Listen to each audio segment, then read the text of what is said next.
Hello folks, this is the tractor doctor again from South Carolina. We're going to finish up we're going to do the second part of the video on rebuilding the 8N tractor carburetor.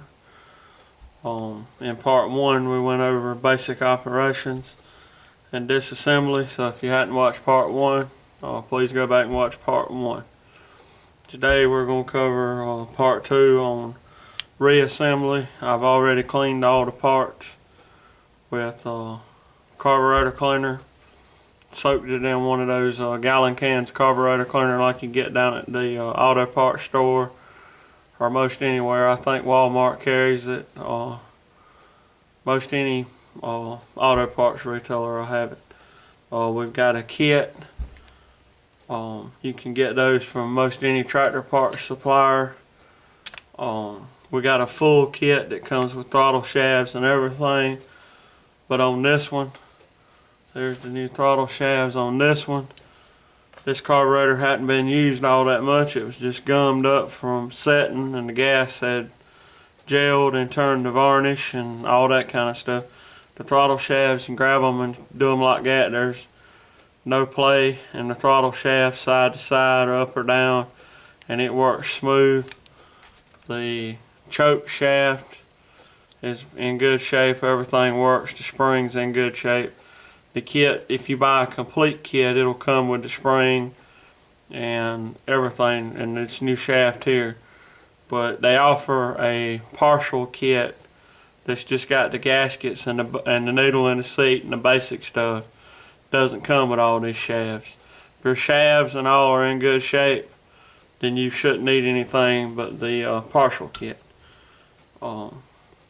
And I want to remind everybody, when you're using any kind of cleaning solvents, to obey all state and federal laws, wear the proper safety equipment, be careful, wear eye protection, be careful not to get it in your eyes or anything like that because it will burn. We're going to start out with the needle and seat. There's the new needle and seat, and it's packaged by itself. Open up the package.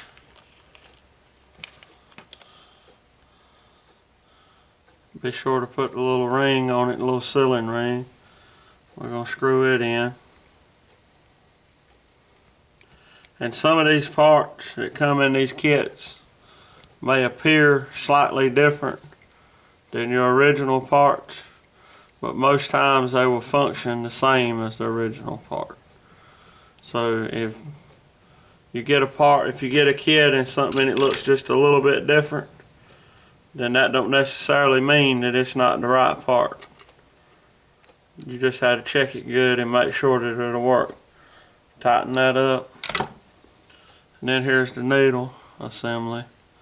And it's got the Viton seal on the tip of it. Put it down in here. And then you're going to take your gasket and lay it up here. Here's your venturi. You have to be sure to get it, be sure you put it in the correct orientation, and it won't fit. This part here, it won't fit but one way. To put this in here, and be sure you have to put this gasket on before you put the float assembly on. You might have to work it a little bit to get the venturi down in it.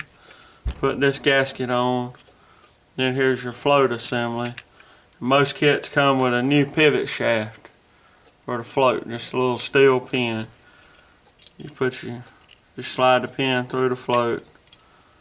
Make sure that it works smoothly, and this one does. See how it moves up and down. And you can bend these floats just a little bit and adjust the float level. Bend it right here, but be careful. Bend it right here, across here, back where the shaft's at.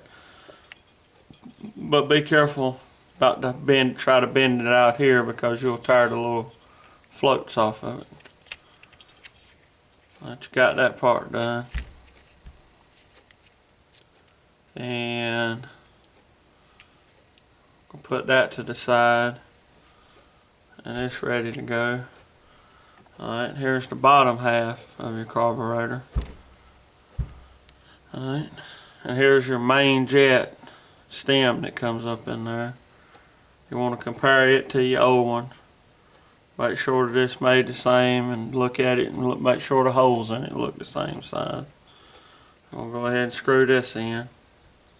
Be sure to put a little sealing ring on it.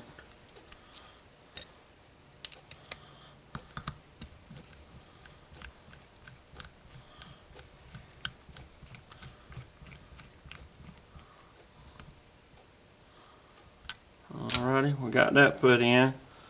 And in this particular carburetor, that's pretty much all there is to the bottom half of it. But when we were cleaning it, we made sure to thoroughly clean all these little passages in here. These little passages, and run carburetor cleaner through it with a little straw. Clean all of this up in here, clean up through this passage.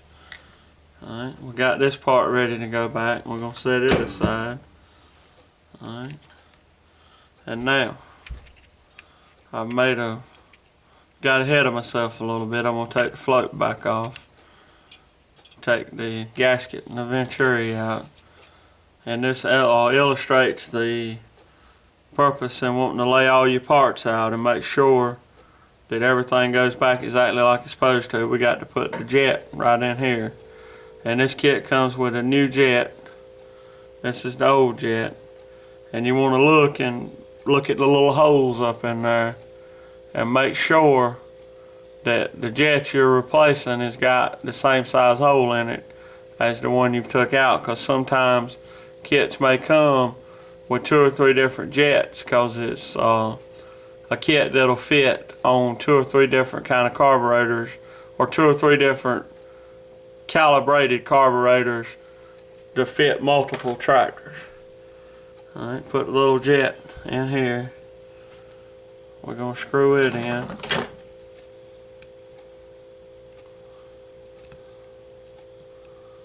Get it started. And these jets are brass. You don't want to over tighten them. You can damage the jet. Get a little piece of brass down in there or something, and it'll stop up the passage, and you won't be able to get it to run right and can't figure out why. Alright, we got that jet in there. We're going to put our gasket and our venturi back up here. Put our float back on. Alright, we got the bottom half ready, and we got the top half ready. We're going to double check everything. Make sure we got all the parts.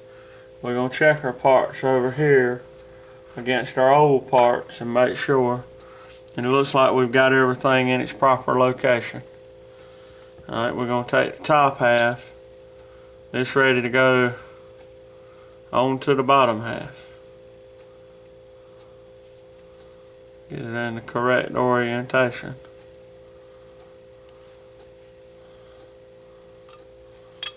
We're going to put the 2 halves together. Alright. I'll set up there. Then we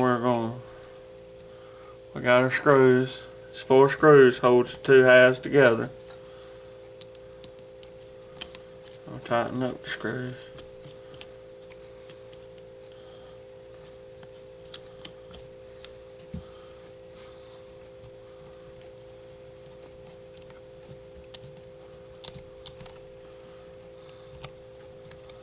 And folks, this little tag, if you've got a tag with the model number on it that was on one of these screws, be sure not to lose that tag and put it back on one of the screws, and that'll help you down the road. Later on, when you have to rebuild this carburetor again and you forgot what model number it is, that'll make life a lot easier on you. Tighten your 4 screws up. Alright. That's all the internal stuff.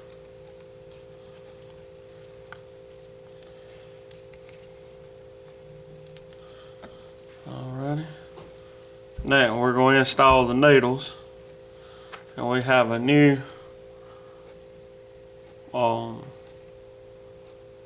needle that come in the kit. Both needles come in the kit new, the idle fuel and idle air. And when you're installing this needle, make sure that you got the spring, the steel washer, and then the fiber washer that seals it. Put it in the hole, make sure it goes down, and screw it down. And a good preliminary adjustment on this is to bottom it all the way out till it hits the seat, and then back it off one full turn, and that usually gets you in the ballpark. And when you get it running, then you can dial it in, the final adjustment. And you want to put your idle air needle in. And for some reason this particular kit didn't come with a new spring to go on the idle needle, idle air control needle, but it came with a new needle. You want to screw it in up here, and the same thing on it. We'll bottom it out on the seat, back it off 1 to 2 turns. I usually start out with 1 turn on each one, and then when you get the tractor running, you can dial it in. And when you bottom these out, don't go all the way to the bottom of don't screw it down like you're trying to tighten it up. Just screw it till it touches the seat, because if you crank down on it, you could damage the end of the needle or possibly damage the seat. Alright, that's got all the internal components. That's got the needles in it. Now all we got to do is put the plugs back in the bottom. And these plugs, I always use Teflon paste on it. I never use Teflon tape, because a piece of the tape could come off, especially on the fuel inlet fitting. It's a pipe thread, it's a tapered pipe thread. Both of these are tapered pipe threads, but if you use Teflon tape and you don't have it, especially if you don't have this little screen, it's possible for a piece of it to get in the needle and seat and cause it to leak fuel. Same thing on the bottom also. I always put a little Teflon paste, but I'm just going to screw these in finger tight for the purpose of this video. Put these fittings in here, and you're going to tighten them up. Put these screws in. See a little screw here with a nut on it. Stops that hole up. Alright. And we have a new gasket where it mates to the manifold. Lock washer, nut.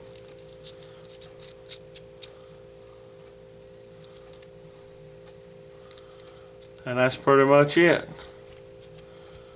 It's that simple. And if anybody has any questions or needs to know anything that I didn't explain in the video, please feel free to send me an email or leave me a comment on YouTube. And like I said, I'm going to do a series of videos. I'm going to hope to do at least 4 or 5 more videos in the next few weeks. Also, one other thing I want to add, if you change these throttle shafts, you got a little seal that goes over here. The kit comes with a new rubber seal that seals this shaft. It comes with new screws that go here. And these little brass screws, you want to be sure to use the new screws, because brass is very soft, and the threads, by torquing it down, the threads could be weakened after the first use. You don't want to reuse these screws, because it's possible that they could vibrate or loose and cause the throttle to stick open, wide open, blow your engine up. On an updraft carburetor, it's very unlikely that it would suck one of the screws into the motor, but that is also possible too. And that's pretty much all there is to rebuilding one of these little carburetors. And like I said in the first video, they are all very similar. All these updraft carburetors are very similar in design and construction, and this information will apply to the vast majority of the updraft carburetors that are used on antique farm machinery. And that's all there is to it. This is the Tractor Doctor signing out.